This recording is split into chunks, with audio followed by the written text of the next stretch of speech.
जी बधाई हो आपको, आपके बेटे का फौज में सिलेक्शन हो गया है। फौज में सिलेक्शन? जी, ये अगले महीने की 20 को ज्वाइनिंग है। अपने मन से ये लड़का कुछ भी करने लगा। हेलो, हाँ जी पापा। कहाँ हो तुम?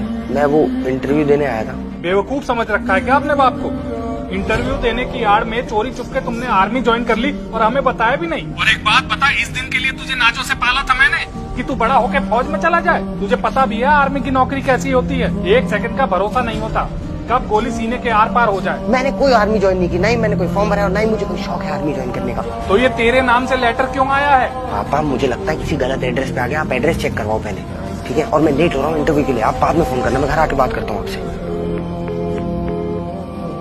पूरा नाम और एड्रेस क्या लिखा है इस पे पोस्टमैन साहब? ये सुजीत पाठक D46। हमारे घर का नंबर D48 और मेरे बेटे का नाम सुजीत पाठक नहीं, सुजीत नाम। आपने तो खामखा डरा ही दिया था मुझे। एक मिनट सर, बुरा ना माने तो एक बात कहूँ। कहिए। आपको अपना देश तो सुरक्षित चाहिए, लेकिन देश की सुरक्षा के लिए आप अपने घर से किसी को भेजना नहीं चाहते। लेकिन क्या आप जानते हैं कि आपके ऐसे ही दृष्टिकोण की वजह से आज जवान पीढ़ी और बच्चों में फौजियों के प्रति वो सम्मान और वो आदर नहीं बचा। अभी आप अपने बेटे से जब बात कर रहे थे ना, तो उससे साफ पता लग रहा था कि आप ही नहीं, आपका बेटा भी फौज की नौकरी के पक्ष में नहीं है। कितना स्वार्थ छिपा है इस बात में कि आपको बेटा तो चाहिए, फौजी नहीं।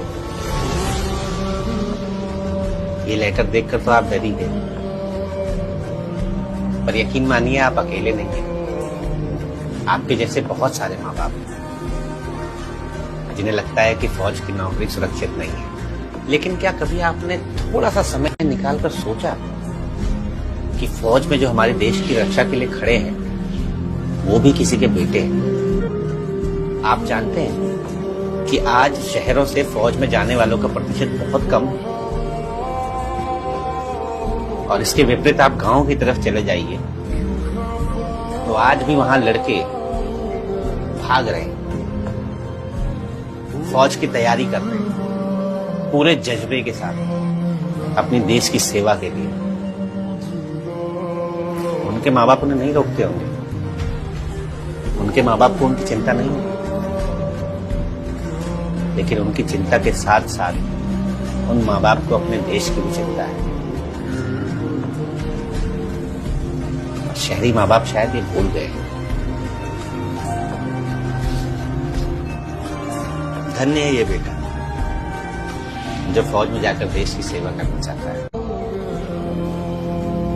सुनिए, आपने इतना लंबा भाषण दे दिया, आप बताएंगे आपका बेटा क्या करता है? करता था, फौज में था, कारगिल में शहीद हो गया।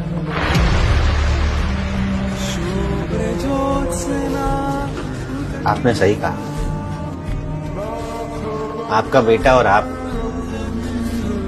इस लेटर के लायक नहीं। ये लेटर वो सम्मान है जो खुश नसीबों को ही मिलता है। आपका समय खराब किया, इसके लिए माफी चाहता हूं।